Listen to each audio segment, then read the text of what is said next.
be no on a miss. Schoolyard football, fishing, island hopping, beach days, fellowship at church, Sunday cricket sessions, putting a 6 love on your friends, kissing your granny, jumping off the iron shore.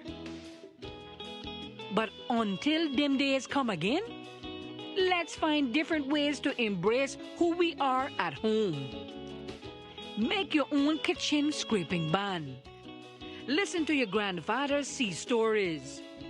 Pass on traditional recipes. Play marbles and gigs. Tell duppy stories. Pray for family and friends. Stay connected. Stay K-Mankind. Share your ideas to inspire others. Use hashtag #StayingHomeIsKmankind. For the latest accurate information, please visit www.gov.ky/coronavirus.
We know on a miss. Schoolyard football. Fishing. Island hopping. Beach days. Fellowship at church. Sunday cricket sessions. Putting a 6 love on your friends. Kissing your granny. Jumping off the iron shore. But until them days come again, let's find different ways to embrace who we are at home. Make your own kitchen scraping band. Listen to your grandfather's sea stories. Pass on traditional recipes. Play marbles and gigs. Tell Duppy stories. Pray for family and friends. Stay connected. Stay Caymankind.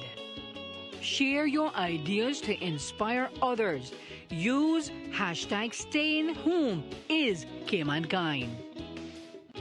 For the latest accurate information, please visit www.gov.ky/coronavirus.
be no on a miss. Schoolyard football, fishing, island hopping, beach days, fellowship at church, Sunday cricket sessions, putting a 6 love on your friends, kissing your granny, jumping off the iron shore. But until them days come again, let's find different ways to embrace who we are at home. Make your own kitchen scraping band. Listen to your grandfather's sea stories. Pass on traditional recipes. Play marbles and gigs. Tell duppy stories. Pray for family and friends. Stay connected. Stay K-Mankind. Share your ideas to inspire others. Use hashtag #StayingHomeIsKmankind. For the latest accurate information, please visit www.gov.ky/coronavirus.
Hello, everyone, and welcome to today's press briefing on the coronavirus. I'm Donna Bush. I'd like to welcome each and every one of you for joining us here on our various channels, including Radio Cayman. We go first to Pastor James Arch. Warm greetings to all. As a prelude to praying, there are a few words from the psalm that bring God vividly before us, and they are, "Be still and know that I am God. The Lord taketh pleasure in those that hope in his mercy." Let us pray. Our Heavenly Father, we bow before you today, our God of love, God of hope, God of wisdom, God of mercy. We stand in awe as we once again approach the throne of grace in full assurance that you are mindful of us, and indeed the world at this most needful time. We are duty bound to give you thanks for all the past blessings on these islands and these people, and we are trusting you for the future, realizing that it is in you we live and move and have our being. We thank you, Lord, for the foresight and the wisdom given to our government and the medical personnel in their passionate endeavor to suppress this disease that has made its way around the world from overwhelming us here. Keep your hands and blessings upon them. Lord, we are so thankful to you for them. Remember all those that are engaged in helping others during this very testing and stressful time. God, and protect them. Lord, watch over them, keep them safe by night and by day. Now we pray that you will bless this conference that is about to begin. Continue to strengthen and encourage each one on this panel with assurance that their hard work is appreciated and accepted. Lord, we believe you are still the miracle-working God, and therefore we are sincerely and humbly begging you to move on behalf of your trusting people and help us to believe that you will bring us out of this crisis a better people.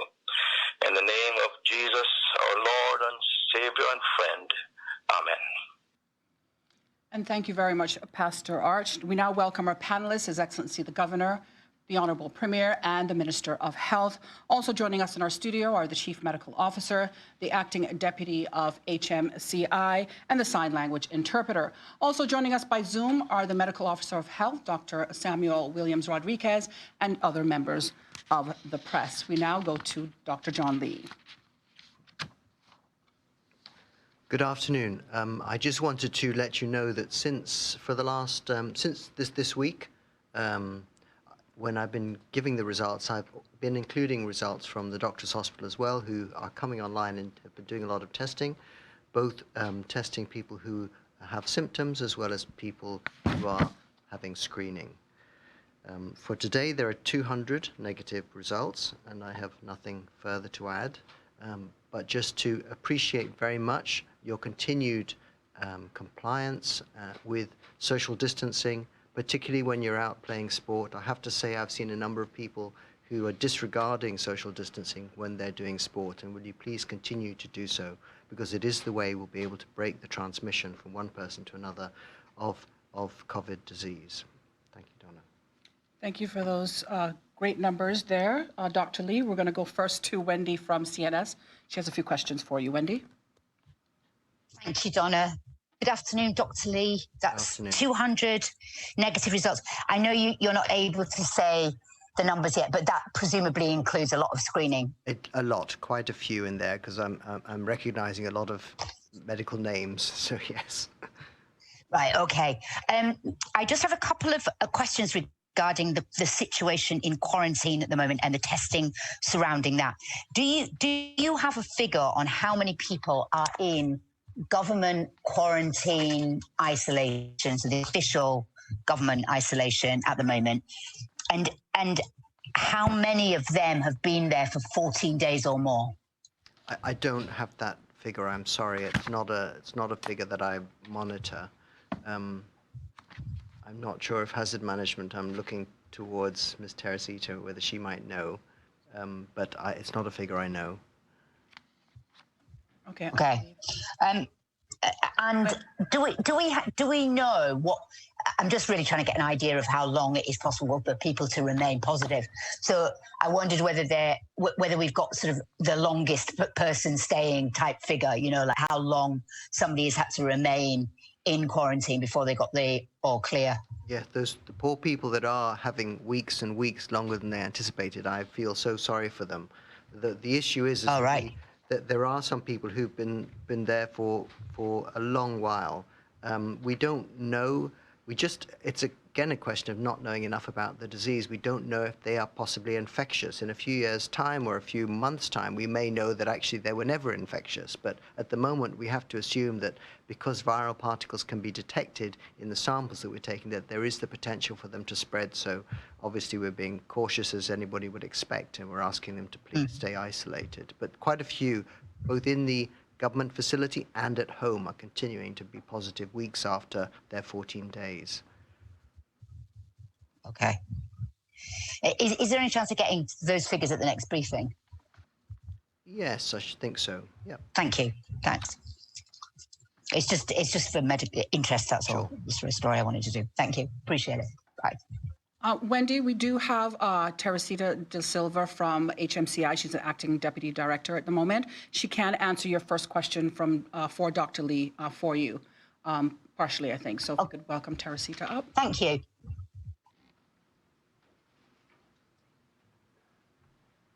Good afternoon, Wendy. From our records, we currently have about 200 persons currently in isolation, but I'll have to look back at the data to break it down in terms of the different batches of persons that came in, because we do have the batch that came in from the BA flight yesterday, as well as previous flights that came in. So we can work on that and get a breakdown and have that for tomorrow. Thank you, Teresita. Okay, Wendy, that answers your question? Thank you. Yeah, thank you very much. Yeah, no worries. We go to Reshma now from Cayman Compass. Reshma? You had questions Thank you. for Good Dr. Lee. afternoon. Dr. Lee, can you say how many tests we have pending and how the process is working between Doctors Hospital and the HSA lab? Yes, I'm not sure of the amount that's pending currently. They're working through the backlog. As you see, we're getting quite a few that are coming through, but we're also adding to the testing at all time. The testing, as far as with the Doctors Hospital are concerned, they, as you know, they just started end of last week to start testing, but they're increasing their capacity, and we're sharing the pool of people that require testing. So as soon as they wish to have more people from the pool, then we just direct them to the other site. We're also hoping that I think there was an article in one of the news services, I can't remember which one, that there will be a site opened up in the east as well, so that HCCI can also set up testing there as well. Okay, in terms of the negatives that you shared today, you said they are screening tests. Are these screening tests including the essential workers at the supermarkets? Are they police officers? Are they health workers? I know you've said before you don't have the categorization, but I think this may be helpful for the public who are very curious about how who are these tests being run on. Yeah, we're currently partly in phase 1 and partly in phase 2. So phase 1 was for the frontline medical and healthcare facilities, which includes the people at the old people's homes. So we're working through all of those groups, both here and in the sister islands. We're also partly in phase 2 because Little Cayman, the population of Little Cayman are in phase 2, and we're working, I think they have done around 110 people samples as of about 5 minutes ago, and probably 1 or 2 more since that time. Also in Cayman Brac, they are sampling they're also working in phase 2, working through the essential workers in Cayman Brac. So the sister islands are in many ways a little bit ahead of Grand Cayman because of the numbers are relatively are smaller and easier to deal with. So given what you said, is it possible that we may see Little Cayman and Cayman Brac get released from the shelter-in-place regulations before Grand Cayman? Or is it too early to pronounce that? That would be a decision for government, cabinet, governor to take. It wouldn't be a decision for me. I would merely be providing advice, and clearly if we're getting nobody positive whatsoever, it's highly likely that I might give that advice, obviously. I'm just curious how the tests are being run from the sister islands. Are they being transported across for testing here in Grand Cayman, or is there a setup on the island, on the sister islands? I'd have to ask if, for the finer detail of that. I don't know if Dr. Williams is on the line, if he might be able to answer that question, but I don't know the details. Dr. Williams, are you able to address the question from Reshma? Yes, the sample are transported by plane from the sister island to Grand Cayman, and they are processed here at the agency. Okay, great. Thank you. That's it from me for Dr. Lee for now. Okay, thank you very much, Reshma. We're going to go now to April from Radio Cayman. Hi, Dr. Lee. You touched Afternoon. on this the other day, but we got a couple of calls of people asking for just a little more information about where we are in terms of the antibody testing. I think you called it IgG testing. You mentioned the prospect of getting there in due course, but I think they just wanted an understanding of how that fits in with the big picture here. What we're really waiting for is advice from a major public health agency, which it is likely, I think it's probably going to come from Public Health England in this particular regard, that they have a test that they feel is robust enough that they will let us use on the population. You have to bear in mind that if we look at the antibody testings, we're looking a little bit later in the history of the disease, because the PCR picks up virus fairly soon after the infection's taking hold of somebody, whereas IgM and IgG, respectively, come on a little bit later in the course, and the height of the IgG actually comes 28 days after your infection started, so quite a way in. But it's the IgG that may tell us whether you've had an infection in the past, because that tends to stay around for some months or some years after you've had an infection. It's the so-called memory that enables you to fight an infection if you come and visit it again. The real issue is we don't know how long that, if there is protection, and we think there likely is to be protection, despite what the WHO said the other day, there is likely to be protection from having had COVID. But we don't know how good that protection is, and we don't know how long it's going to last. And that's something that we'll only find out with time and with the large epidemiological studies that are going on at the minute. I have to say that Public Health England were about to say that we could maybe join in and start testing for IgG, but then they withdrew at the last minute. They said their final tests had showed that particular assay they were using was not good enough. So we'll get there. I don't think it'll be that long. But it's still not going to really, we still have to think about how we're going to use that information. It still isn't necessarily a way out. It's just going to provide more information. The vaccine is really going to be the absolute way out for the world for this. Thank you, Dr. Lee. So it sounds like not necessarily an either or, but possibly an and, to create a bigger picture of what's going on and helping us make decisions accordingly. One wouldn't necessarily replace the other. Exactly right, yes. And then quickly, one other question, and our phone rang off the hook this day, but quite a few smokers have called because they'd heard some information about nicotine potentially protecting, I guess, from the way that the coronavirus affects people. Could you speak a little bit to that? Because I did get into a few heated arguments about, no, you can't start smoking again just because you heard that story. I used to be a smoker, so that's not very difficult to find out. I'm not starting to smoke again. The damage that smoking does to your lungs in the long term, and the risk that you're going to die of heart disease, die of cancer, die of all sorts of other nasty things, far outweighs any benefits you may get. I appreciate that it may be that higher nicotine levels in the blood there is some suggestion they may provide some benefit, but the long-term damage of smoking is by far the biggest killer that the world could do without in one easy step. Thank you so much, Dr. Lee. Appreciate it. Thank you, April. Dr. Lee, I have a few questions. Sorry, Donna. I said one easy step. I should say having been a smoker is not an easy step. It's just a step. Yes. April's last question leads me to my first question to you. Does persons with O blood type, has it been proven, or in your opinion, are they a bit more resistant to the virus? I don't know the answer to that question. I'm sorry. Okay. Okay, fair enough. So what type of symptoms, persons out there are curious as to hear what types of symptoms persons that have had COVID or are going through COVID have had here in Cayman. I know recently we had the chat with the doctors, and a lot of people simply didn't watch. It is online on YouTube at CIG Television, so if you want to watch it, you can go back and watch it there. But what can you tell us about some of the symptoms other than having a dry cough or a fever? Another common one that's coming up is chills and muscle pains. There are, in fact, a whole range, and the Access database that I've referred to a few times, which is a statistical database, actually lists all the symptoms that people in Cayman have been suffering with when they've had symptoms. I've actually been shown graphs. We know the information, and we're hoping at some point to share it with people so that they can see what people have actually had in Cayman when they've had the disease. Okay. Another question that I've been getting, have there been any positive cases found at the old persons or the elderly homes on the island?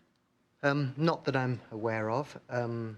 We are trying not to go too much into the details of when we start doing the screening will result in us trying to protect the population by picking up anybody that's positive that didn't know they had the condition and then isolating them to protect the public as a whole, but we're not planning to identify individual organizations at that degree of granular level.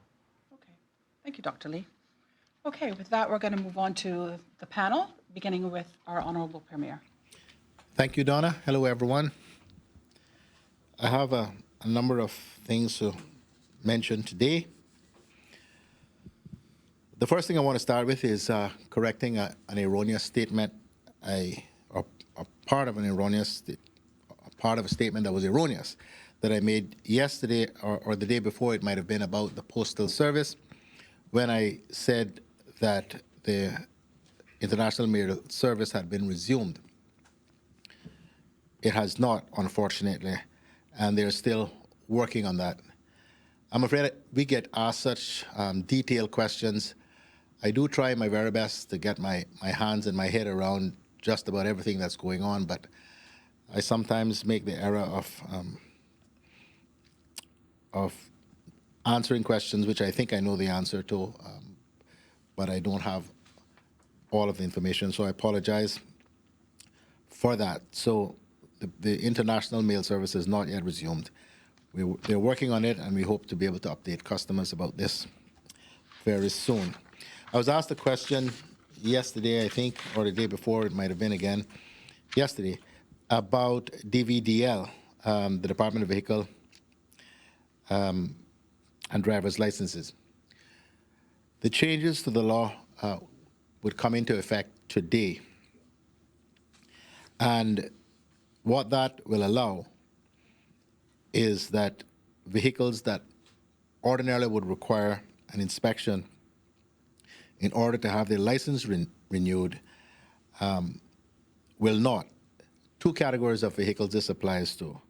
One, vehicles with an expired inspection between the 1st of February and the 29th of April. And two, vehicles with an inspection about to expire between the 30th of April and the 30th of June. These vehicles will have their inspection certificate automatically extended to allow them to go online and renew for either 3 or 6 months. Persons should have their insurance up to date and can do this by calling or emailing their respective insurance companies separately. Documents to upload online are the inspection certificate and the logbook. In addition, new vehicles, which are years 2019 and 2020, just bought through a local dealer, can receive an inspection certificate and be licensed by dropping off the paperwork at the DVDL drop box. Persons with used or pre-owned vehicles just purchased and imported should email dvdl.helpdesk@gov.ky to receive instructions. The website was being tested this morning and should be operational this afternoon. we have made an extra effort, or the department has, to increase, to be able to accommodate the anticipated increased load. Now, there have been some persons who have been complaining that the website isn't working, doesn't allow them to renew. We've had these investigated and found that these are persons who are outside the two categories that I mentioned above in terms of expired registrations or registrations, inspections, certificates about to expire. For example, we had someone complain that they could not renew their vehicle and the website was not working. When it was investigated, it was determined that this individual's vehicle had not been licensed for the past 5 years. In another case, the vehicle had not been licensed for over 8 months. And the DVDL will not accept this extended expiry without re-inspecting the vehicle. There are plans for representatives from the ministry and the department to go on the talk shows Friday and Monday to promote and address these issues, and more questions, more detailed, or questions requiring more detailed answers can be asked of those representatives.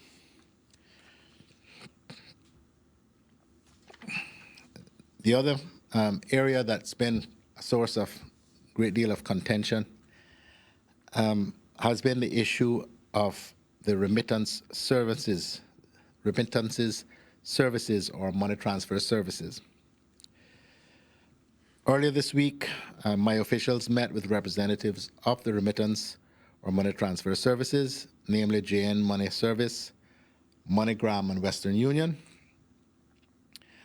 The meetings were constructive, where the ultimate goal of reducing and eliminating the spread of COVID-19 was unanimously accepted as the bar, the absolute bar to which all of us are operating.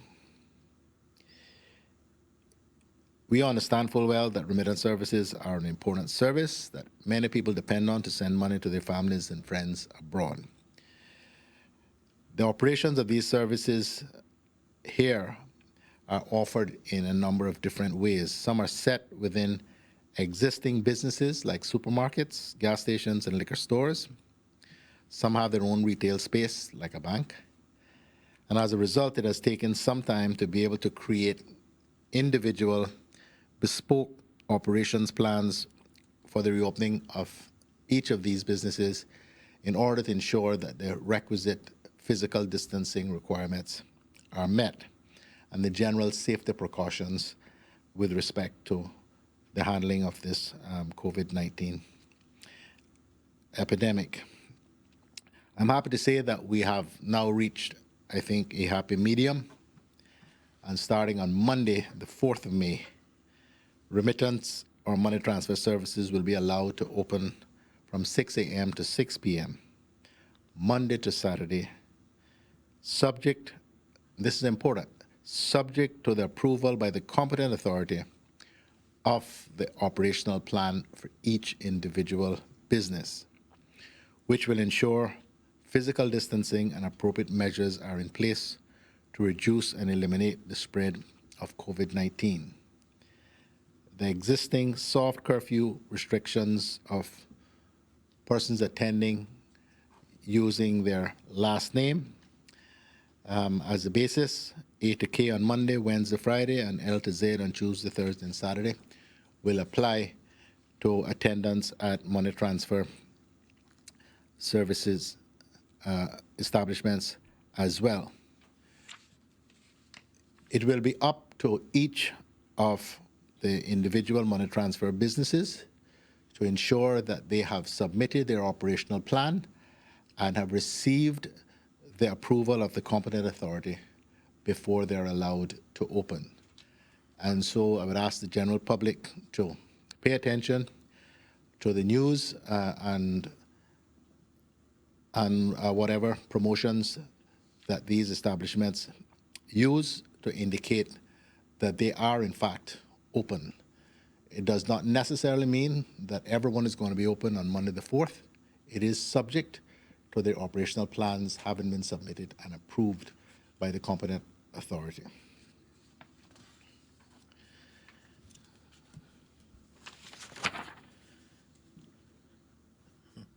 Cabinet will meet tomorrow and settle the terms of the shelter-in-place provisions going forward.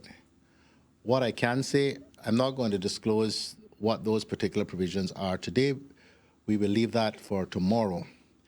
But what I will say is that the current shelter-in-place provisions will continue to apply on Friday and Saturday, Sunday being the hard curfew day, and that will not change. And so the new shelter-in-place provisions will take effect on Monday, the 4th of May.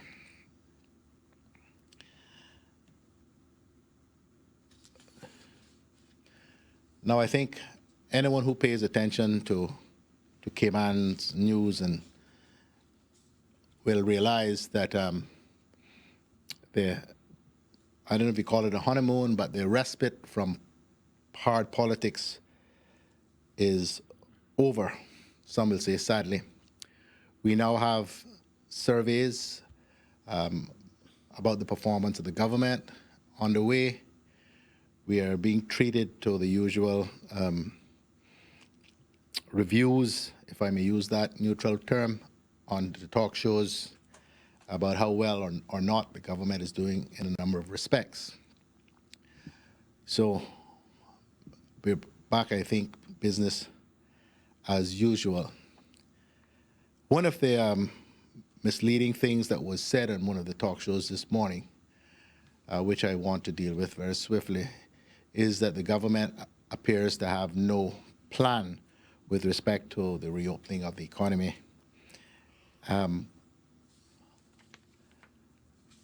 We have the camera.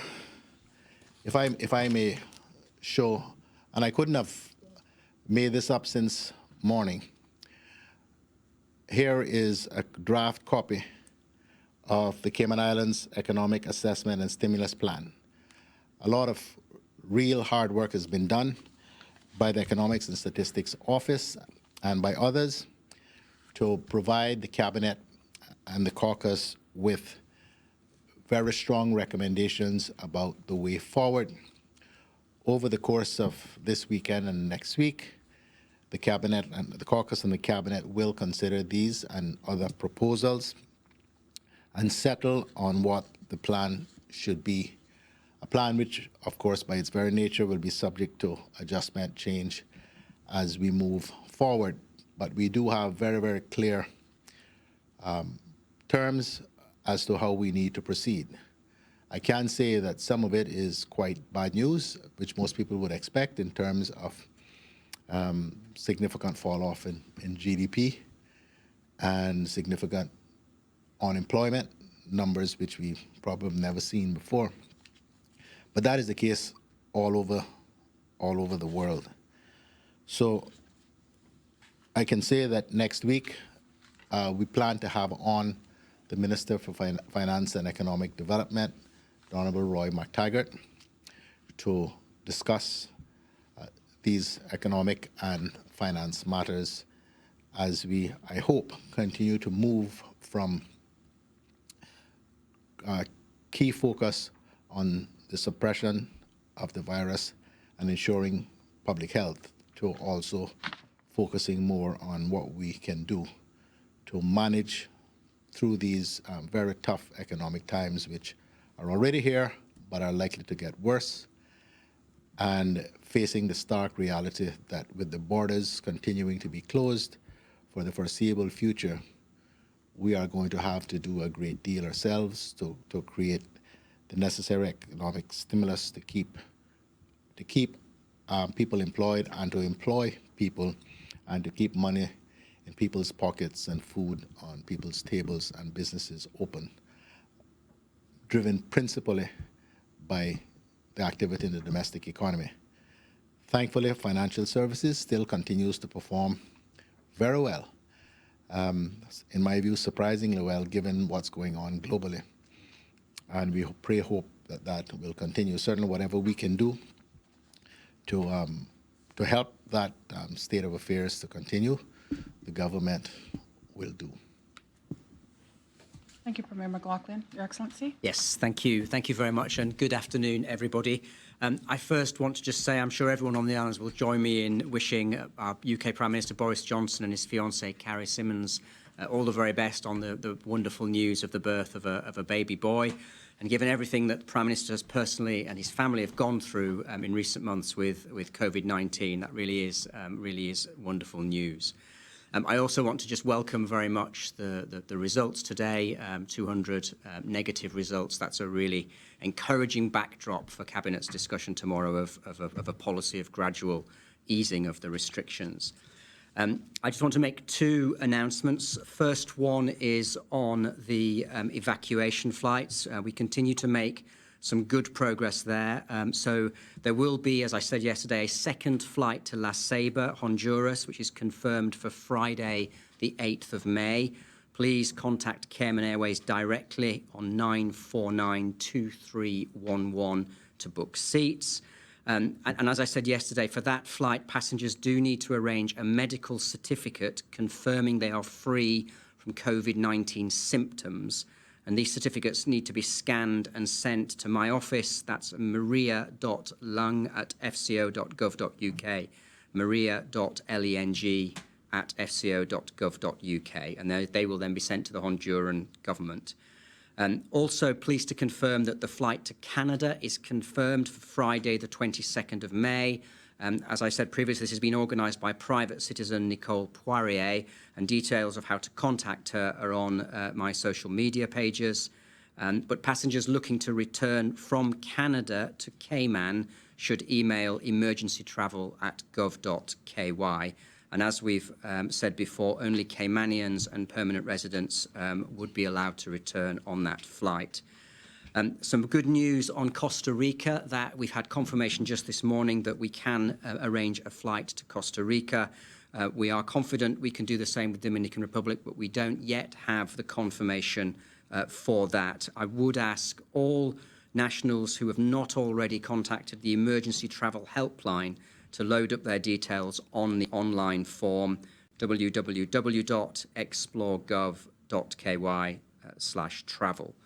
And then finally, just on evacuations, we have pushed the Nicaraguan authorities again to reconsider their decision not to allow their nationals here to come back. But I'm afraid that the response is still that the airport there will be closed until the end of June, which is the same for a number of Central American countries.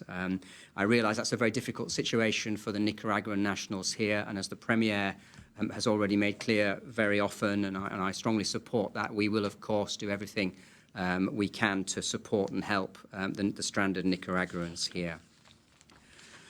Secondly, I just want to make a brief statement about the security assistance team that arrived on the British Airways flight yesterday. So we have the 11 security personnel and one senior police advisor.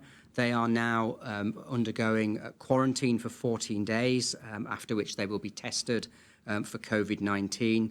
And as we've said before, they are advisors. We task them in terms of what they do, and they will be helping us with hurricane season, working to bolster HMCI, who are obviously very pressed at the moment with the current pandemic.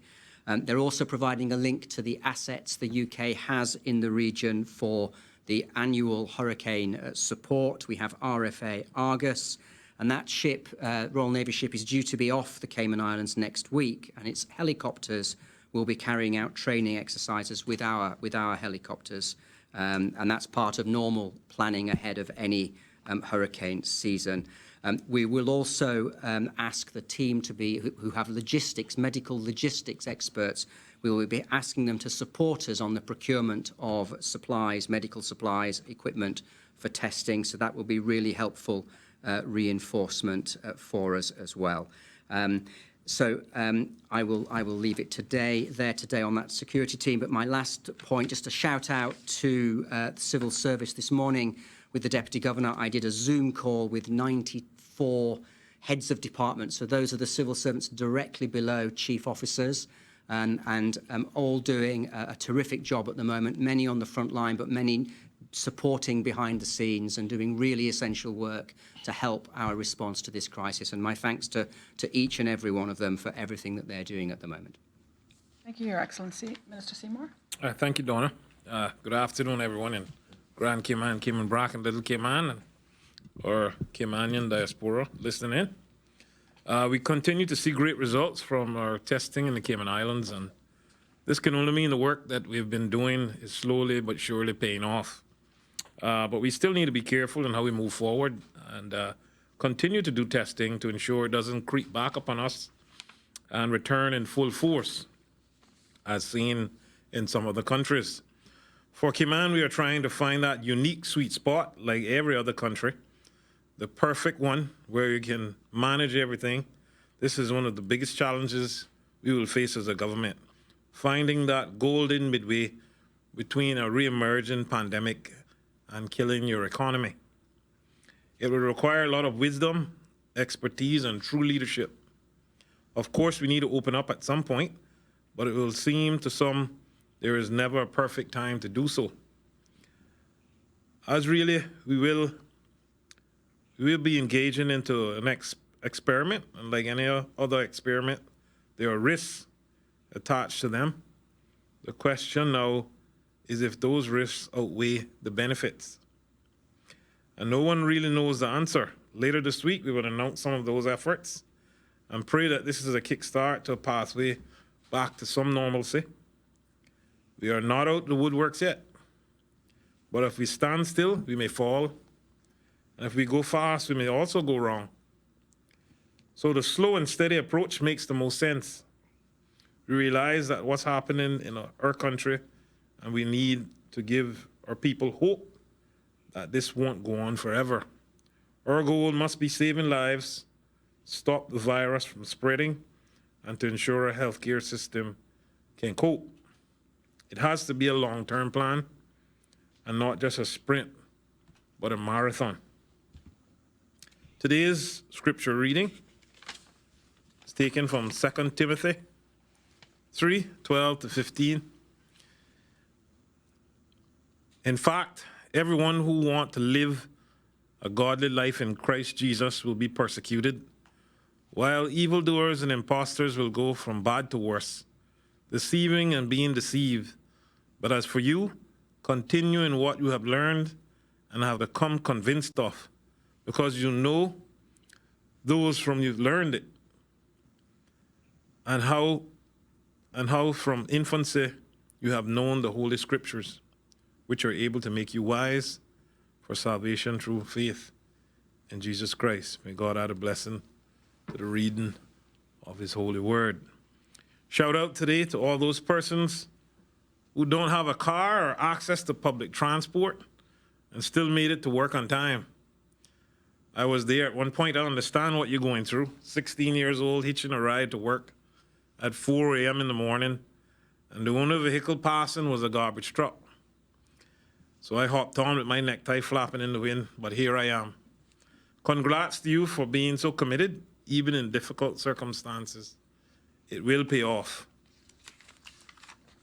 In response to questions on Monday about garden waste, I can now tell you that the Department of Environmental Health will begin collecting garden and vegetation waste as part of its regular garbage collection service. This is a temporary measure during the ongoing COVID-19 curfew period and will begin next Monday, May 4th.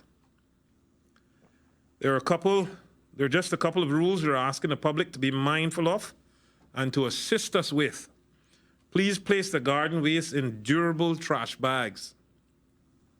Place bags beside your regular garbage for collection.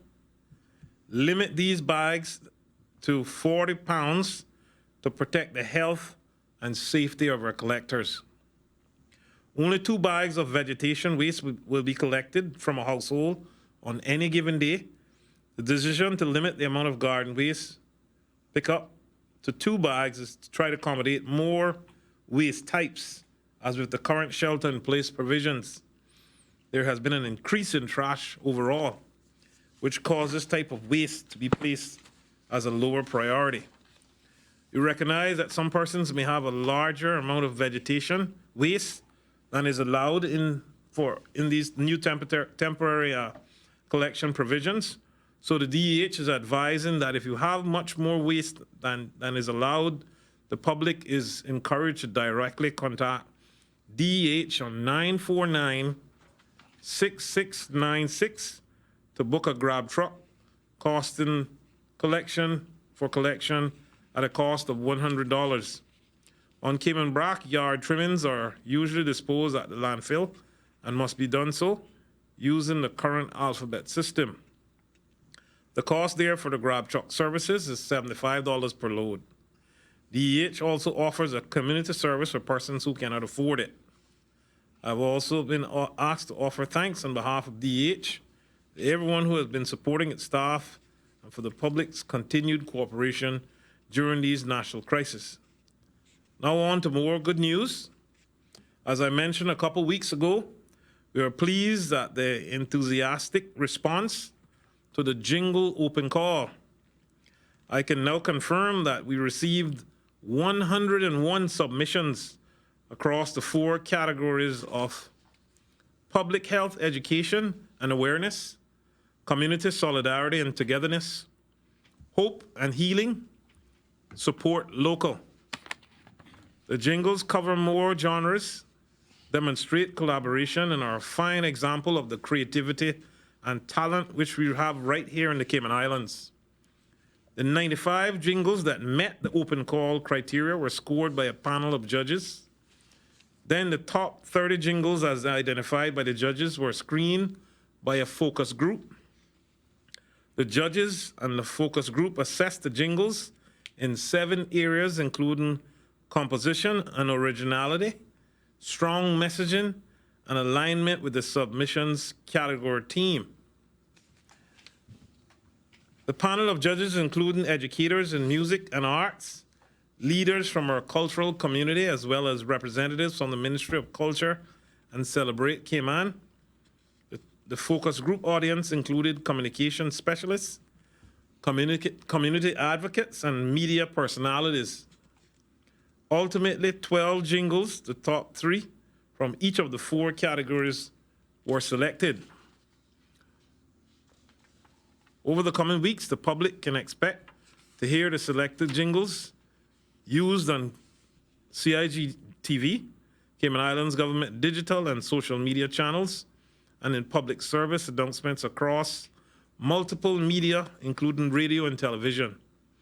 Before announcing the selected jingles, I want to share that because the Ministry of Culture, along with Celebrate Cayman, was so pleased with the overwhelming response to this initiative, we have decided to expand our initial commitment to stimulate local creativity and talent while planting seeds of financial support during this very difficult period.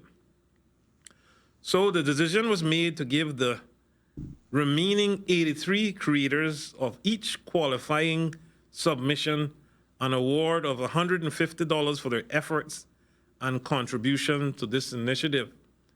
Well done. To be clear, the creators of the top 12 selections will receive $1,200 each. The total awards and support for the local music community through this initiative is $26,850. The top selection for each category are as follows: Public Health, Education and Awareness, Eden Hurlston, Honor Stay Home, Janez, Stay in Your Place, Josh Rice, Stay Home Cayman,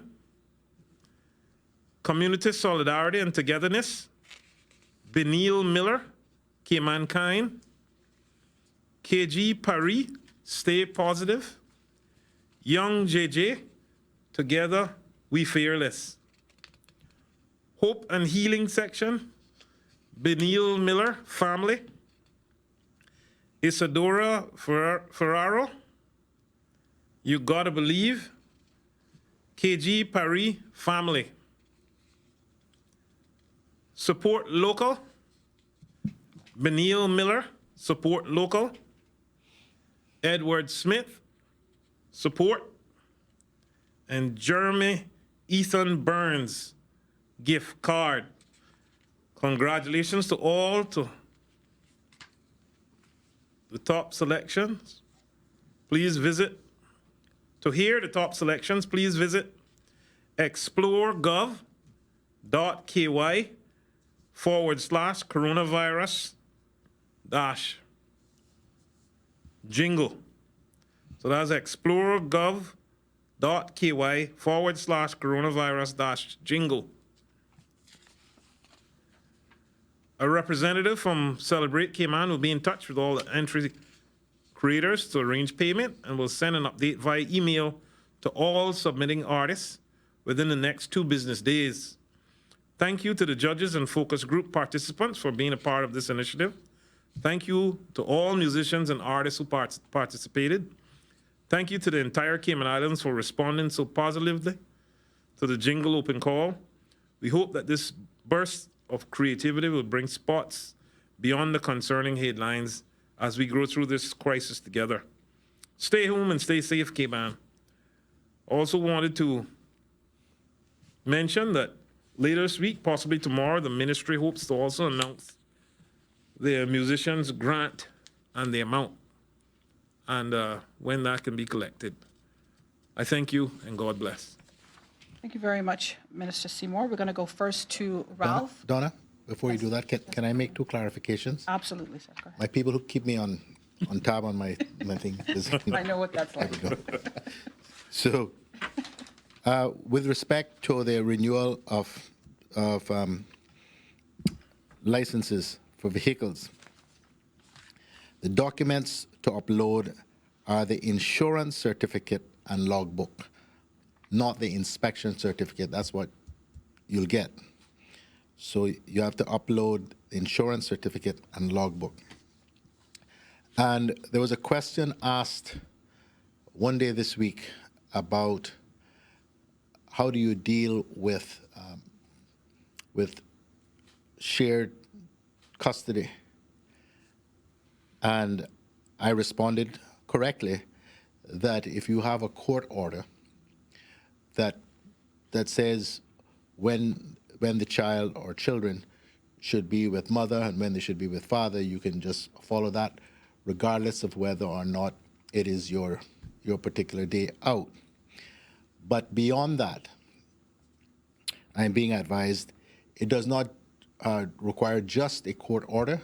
If there is a voluntary agreement, something that is in writing that can be shown to the police officer that does stop you, that will suffice. So either the court order or a voluntary agreement.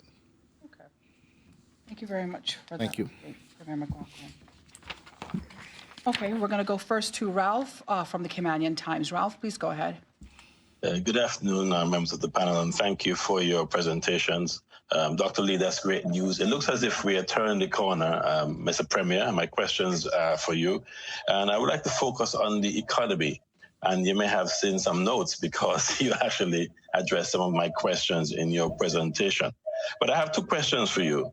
How much will businesses be relied on to rebuild the economy? And if the government is thinking of any additional incentives for businesses which would help them through this tough time? We're always thinking of what we can do, but I'm not in a position to make any additional announcements at this stage. I think we need to, over the course of the next few days, take some time going through the draft plan that we have and also take on board views, I think, of the opposition and the broader community, including the chamber, although we've had significant representation from these quarters before we actually settle on what the plan will be. Okay, and my second question, do you have an economic recovery task force? Well, I don't know if we have a creature named such, But yes, we do have a number of people who are sitting, and not always sitting, but thinking about how it is that we manage this crisis going forward.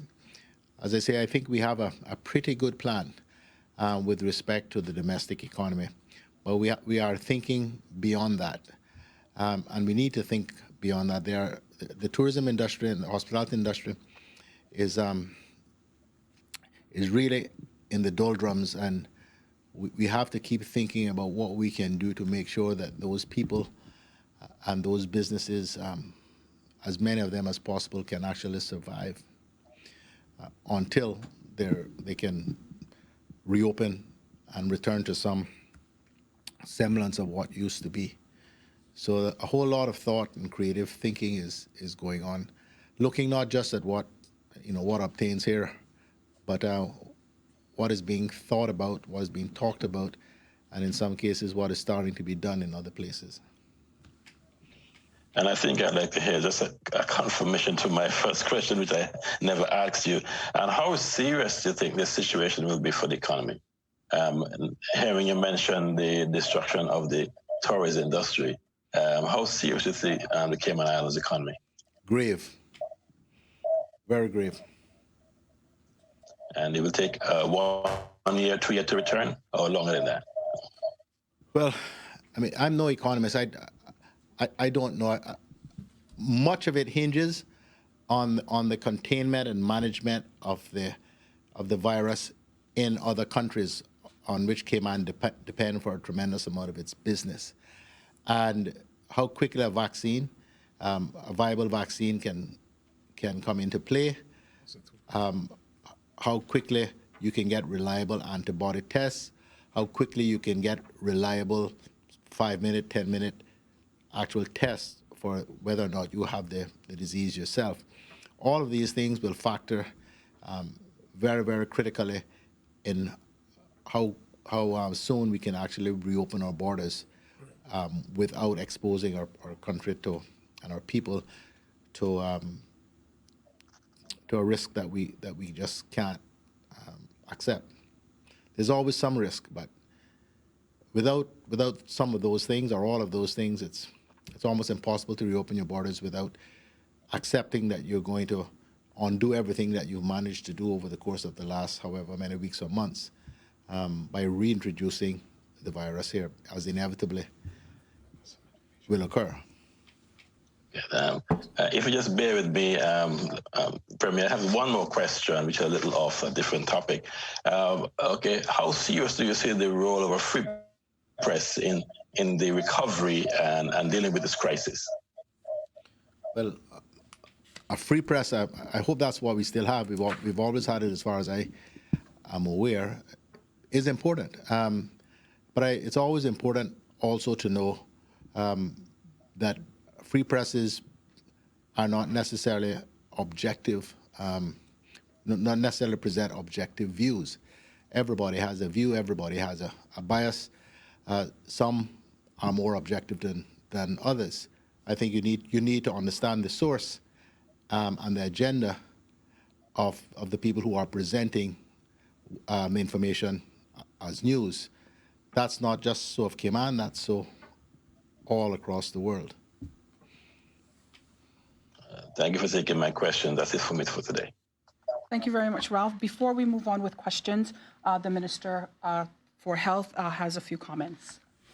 Yeah, thank you, Donna. I wanted to, someone asked a question about MRCU and their spraying. The update from the director is that spraying is happening as required. Larviciding was done last week, Thursday and Friday. Adulticiding is done on Monday.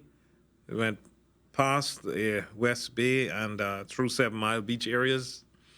5 trucks were out last night and more will be out again tonight. Spraying for about 10 days now as it's been very dry, but the tides have now increased. Thank you. Thank you very much, Minister. I have a few questions from the public for His Excellency and the Honourable Premier. Premier McLaughlin, Mother's Day is coming up on May 8th. Is there any consideration being given to floral companies being able to at least offer curbside or delivery services? I've seen a number of requests come in. They are being processed by the competent authority. In fact, thank you for reminding me. It is one of the questions that I have on my list to raise with Mr. Bush, Eric Bush, when I leave here. I always have a list of complaints and issues to raise with him. This one's a good one. It's for us mothers. Yes, yes. And delivery service should be okay, so. Okay. All right. The other question, that brings me to my next question. Will courier companies and even garages, a lot of people are having problems with their cars and, all sorts of stuff happening. So will courier companies and garages be considered anytime soon if they're not already being considered in offering some type of limited service to the public? Right. So if I can just go over very quickly again, without going into the detail, the thinking behind the reopening, the phases of the reopening. So the first phase, which if the test results continue the way they've been going the last few days, pray God. So the next phase will be the reopening of a number of businesses that have not been considered as essential so far, but which by their nature do not pose a significantly increased risk of person-to-person contact. So these will be areas where the services actually, or the good or the product or whatever the case is actually delivered, rather than people going in, congregating in a enclosed area to be able to get whatever it is they're after. So a number of those sorts of things are definitely, we know people need tires, we know people need some vehicles fixed, we know those sorts of things. So I don't want to go through the list and disappoint people, because Cabinet has to approve this. I had a meeting this morning, my team and I, and a number of my ministers, with the leader of the opposition as well, to talk him through what our view is, and we're going to get his views back as well and incorporate them into the final decision. But so the first phase of the reopening is not to allow the reopening of places like Home Depots and hardware stores and that sort of stuff, which of course are going to put more people together again. That is phase 2. If phase 1 works out okay, it'll start on Monday the 4th. It'll go for 14 days. In that period, more testing will be going on, and assuming things go according to how we would like them, we will then move to phase 2, which would then allow the reopening of places where people can actually go in. And incorporated with that, I can indicate that now, will be a mandatory requirement for the wearing of masks in public places. One of the reasons that the minister has said more than once, the reason we don't actually mandate it now is because we're not satisfied that there is the capacity here for every person to get a mask. The disposable masks only last for a matter of hours, and you have to throw them away and get another. So we're trying to make sure we have the capacity before we do that. But that's also helping to shape how our phase 1 looks like. So we do not believe that we are significantly increasing the risk of person-to-person contact by adding these additional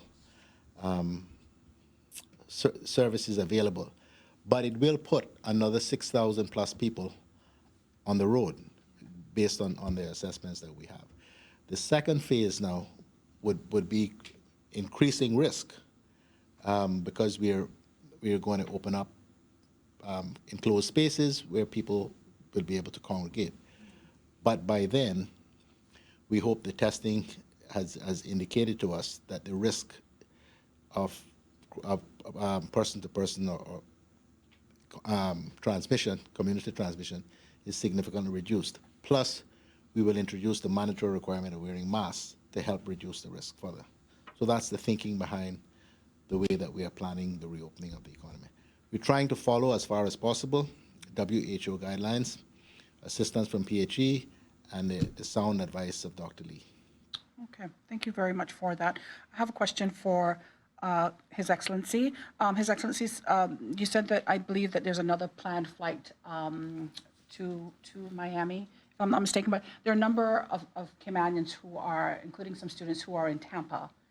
It's a major hub for Cayman Airways. Is any consideration being given to that location? I think that is definitely under consideration. Again, we've got the 2 flights on Friday, and there is clearly demand there. So yes, that is definitely under consideration, and we'll announce details just as soon as we can. All right, thank you very much. Okay, Wendy, we're ready to come to you from CNS. Thanks, Donna. I have a couple of questions for the panel. First of all, I'd like to ask the Premier what he thinks about the news from New Zealand today, because I know that's been a particular favourite of his for following and informing our decisions, and the things that she said today about being able to know exactly where these latest tests, the positive tests, have come from, and whether that would be the kind of thing that he's looking for here. Yes, I didn't actually get a chance to watch her address today, and I haven't had a full readout on it. But yes, we want to be able to identify where it came from, isolate the person who has tested positive, and trace the contacts, and essentially try to snuff out its continued transmission. That's what we've been doing from the very start, actually. Okay, so we'd have to wait really until so one hopes you're going back and looking at these dozen or so, because you don't know the exact figure that keeps changing, but the dozen or so unexplained acquisitions of the virus. You're going back to look at those to see whether they did actually end up being connected. Well, Dr. Lees is better able to answer that than I'm not sure. I'm not sure whether, once they've reached the dead end, they say, well, fine, we can't invest any more resources in that, we need to move on. But I can't say that categorically, because that's really not my lane. Okay, cool. I understand. Don't worry. The risk is obviously a major issue, and we keep getting an awful lot of those. I mean, you said before it's not about being fair; it's about saving lives. But we do keep getting, and it continues to come in. There's some, one rule for some and one rule for another feeling that the public have, and despite your comments about it not being fair, there does seem to be concern about the level of risk, because people are seeing some risky behavior being given exemption by the curfew people, and then example behavior. Well, one of the ones that keeps coming up is the moving. Like, we're getting people that are saying that they have got an exemption for moving, and then others that don't. Or, for example, moving what? Allowed to move, moving house. Well, the policy is if people are moving house, they get like I say the policy because I'm not dealing with individual applications. If there's a particular complaint, then I think we need to know about it. They need to write a curfew time and let us know. But the policy with respect to moving is if a case is made that you have to move, you indicate in your correspondence to the competent authority that you're moving apartment and you need 4 hours on Monday, the 4th, between 8 o'clock and midday to be able to do that. And then you get a one-off exemption to enable you to do that. I've seen and I've actually been involved in facilitating, if I can use that word, that to happen for a number of people who, like many other people who write to me, and I say, this is what you need to do. And I know because they've written back to me and say, thank you very much, Premier, it's all worked out fine. So I cannot speak to specific cases that I don't know about, but that is the policy. Yes, and that's what I wanted to say was that we've had the same. People have told us that, yes, it worked and they got an exemption. But then we've had people that say it doesn't. And I'm not saying, because they're anecdotal, I don't know the accuracy. We get so many questions all the time. What I'm getting to is is there any quality control on these decisions because of the anecdotal evidence that suggests that these decisions are not always based on risk? That's the ultimate question. Well, what's the quality control? Well, as long as you have human beings making decisions, as you will know as better than most people, there's going to be inherent biases, and there are going to be people who have certain views which are strongly held. So we have a team of 5 or 6 people, I'm not quite sure what the number is, who deal with the individual applications. We have Eric, who is acting as the chief officer in the Ministry of International Trade, is acting as a sort of chief there. And so things get referred up to him. If there are policy considerations involved, he often speaks to me about them. What do you think about this policy? So there is no appeal tribunal in a formal sense that are dealing with these. But I have to tell you, having now considered more than 12,000 requests, I think, having seen some of these things work before, especially during Hurricane Ivan, I think it's going remarkably well. Did you say 12,000? Yeah. Requests. Thanks. Okay. Thank you. Appreciate it. Okay. I have a question for Dr. Lee from the public. It's very short. Why, Dr. Lee, is the recovery number so low? I think it's actually an example of Cayman's success in many ways, because we've kept to the standard that people have to have 2 clear tests once they've had a positive diagnosis before they will be considered as fully recovered. Many countries just use time. They just say after 7 days in the UK, after 14 days, consider yourself good to go, provided you have no symptoms. We have a lot of people out there who feel they are good to go, but have still got positive tests, and we are requiring them to stay indoors, locked up, until they have those 2 tests.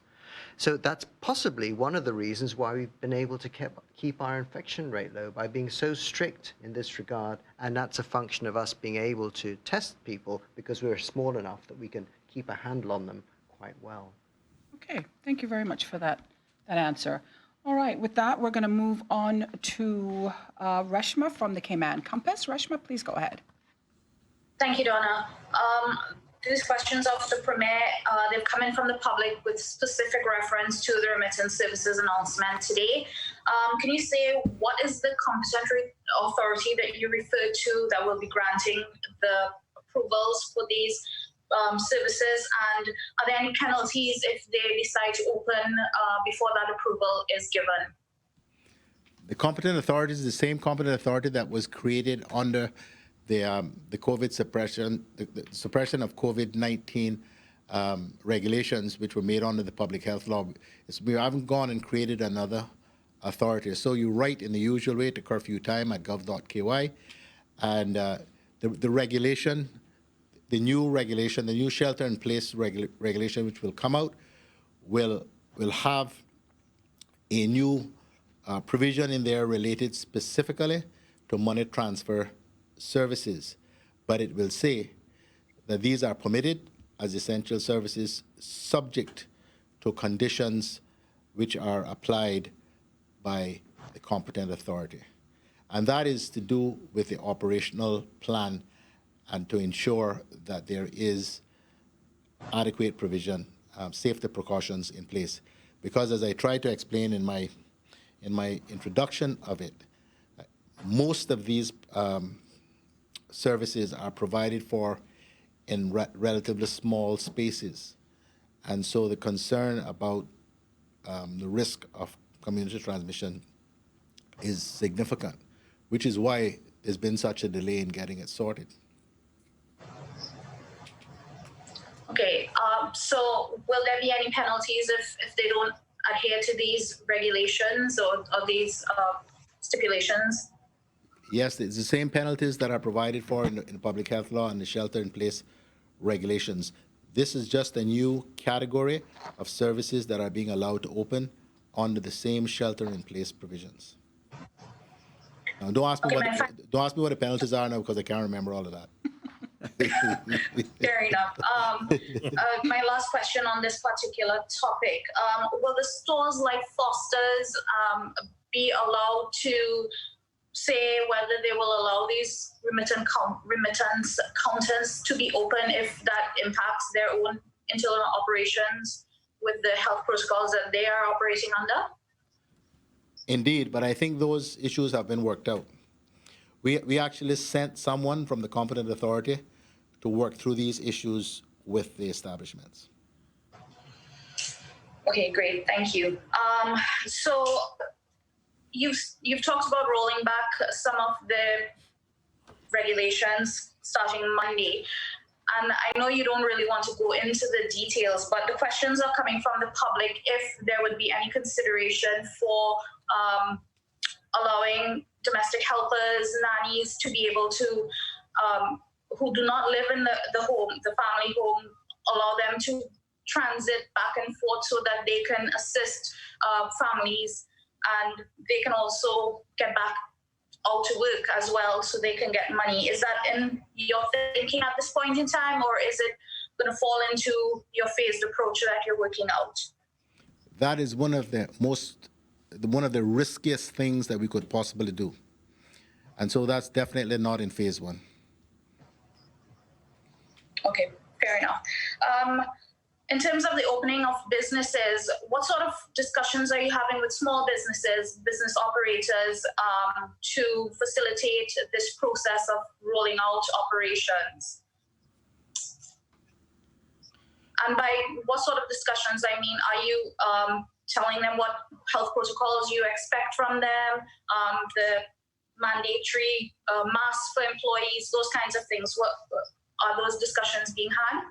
Yes, those discussions are going on, and as I said, there are a limited number of areas that will be opened up or expanded during phase one. I think when we get to, because we're still talking about deliveries, we're not talking about opening spaces with the exception of the money transfer places. There are no other establishments that are being allowed to open for customers to come in volume. So we're still talking about delivery of services or delivery of goods in phase one.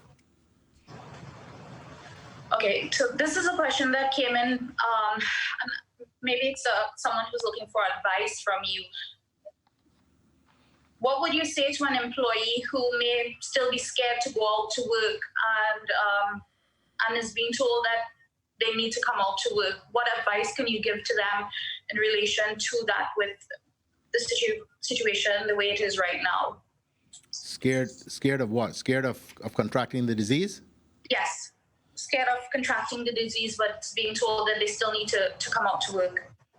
Well, what I would say to everyone is, even though we have been hammered from some quarters and still being hammered, the government has gone to extremes to reduce the risk of the opening of risky services because of those sorts of concerns. And so there are no guarantees in life. I mean, I could drop dead right here, sitting here in apparent good health. There are no guarantees in that respect.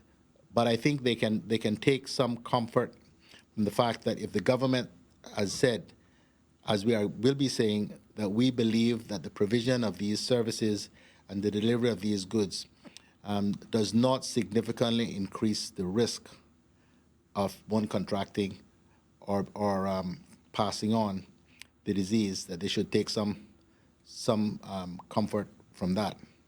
I don't know that I can say more. If your employer requires you to work and you don't come to work, the natural thing for the employer to do is to find someone who will, because the service has to be provided. Okay, great. Thank you very much.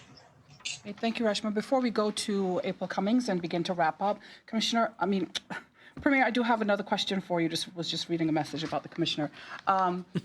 the turtle farm meat section, there are lots of restaurants who don't have any turtle meat to sell. People want turtle meat. But they understand that the window, the physical window to pick up turtle meat has been closed. Any idea when that may become operational again? My knowledge doesn't extend to such detail, but I'll find out. Okay, thank you very much for that. I really appreciate that. All right, we're going to go to April now. April, please go ahead. Thank you, Donna. Mr. Premier, this is, I suppose, kind of a macro question, but I was interested in your thoughts. We're seeing how vulnerable our economy is because tourism is such a heavy hitter, and finance still here, but it too is impacted by the tourism industry. Are there folks thinking about ways to diversify our economy for the long game? I know the focus right now is on public health, but it does show just how vulnerable we are to, one giant portion of the basket disappearing.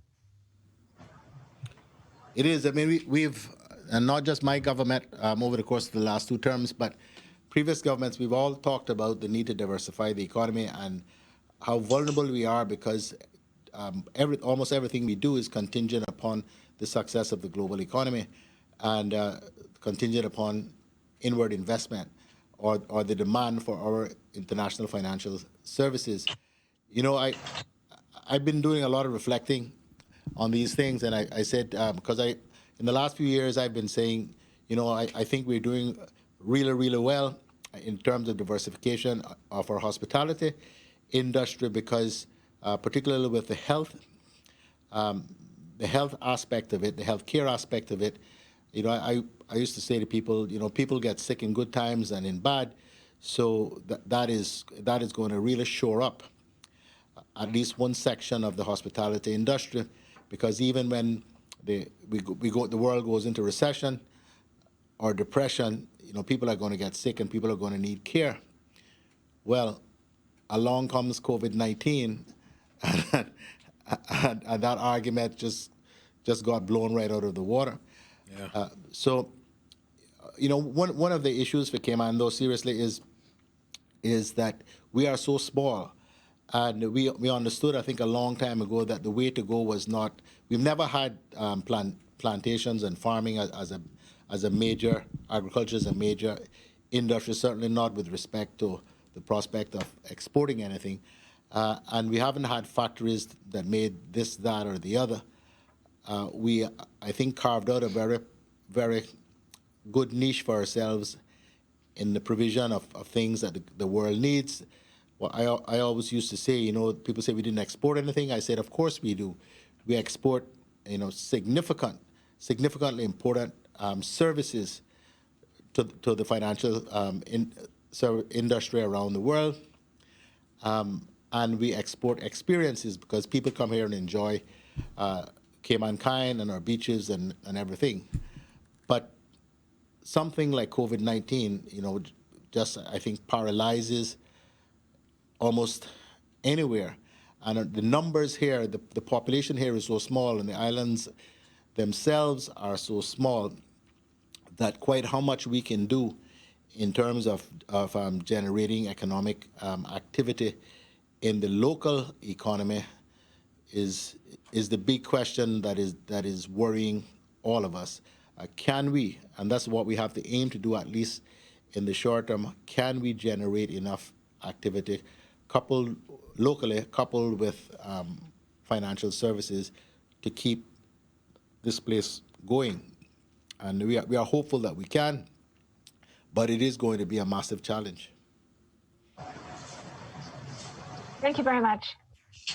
Here we do have a final question. Sorry, we're going to go back to Reshma. She's got one question. Reshma, please go ahead. Thank you, Donna. I appreciate it.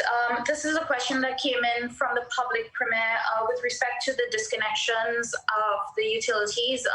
Is it going to be extended beyond May? Have had that discussion with the utility companies?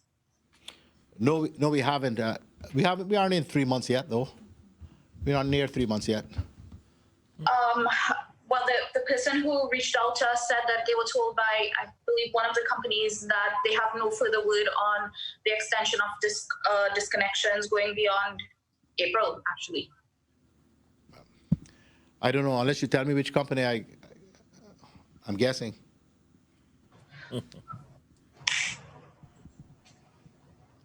The discussions that we had with the banks and the utility companies was about essentially a 3-month holiday. Well, holiday is the wrong expression with respect to them, but that no one would be disconnected or no loans would be foreclosed in that 3-month window. I don't think we're near 3 months yet.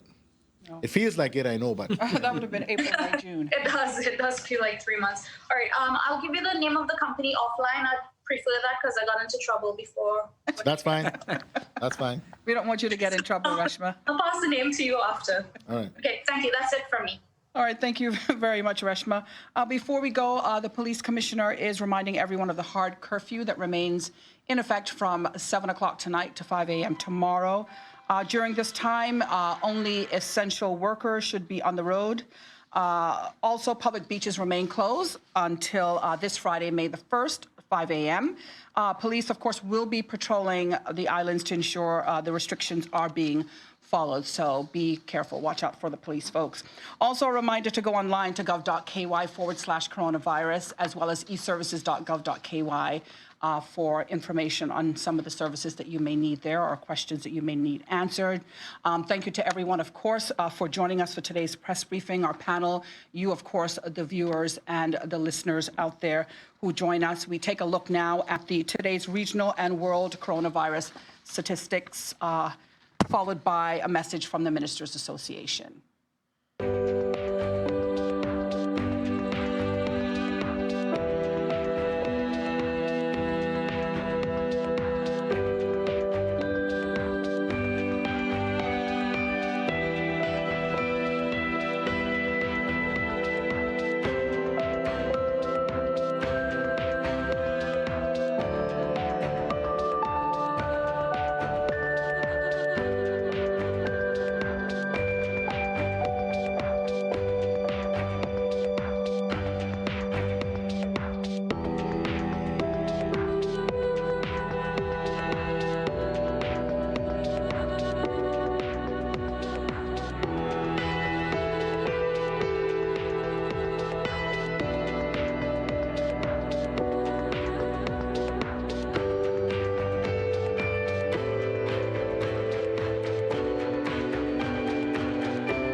This is Pastor Elsney Banks. And I'm Grace Byers. As a member of this community and with the support of my fellow pastors, I'm calling upon our nation to unite in a 72-hour campaign of prayer and fasting. Hashtag Pray Cayman will commence this Thursday, April 30th at 6 p.m.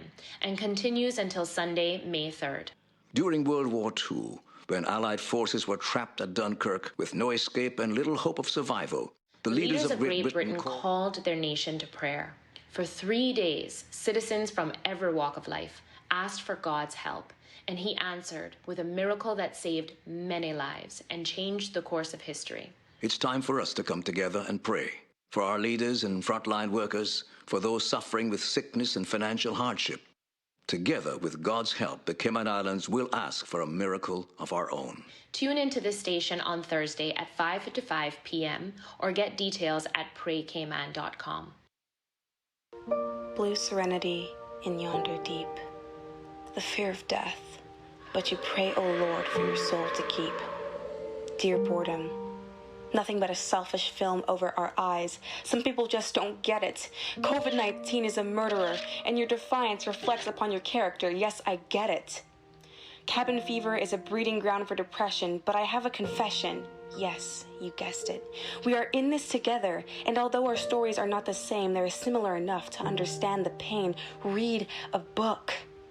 Engage your mind. Don't give negativity the time to fester. Don't let it rule you so that Cayman too can see this through. Those beloved smiles that we shared with friends doesn't have to end, but you are consumed by what you do not have. When the health of Cayman is in your hands, there are many without work.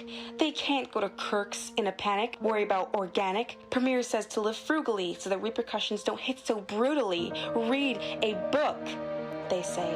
However, it is true. To discover something your mind never knew, educational absorbency in this time of uncertainty, together, Cayman, together. Together, let's stay home, not just you alone.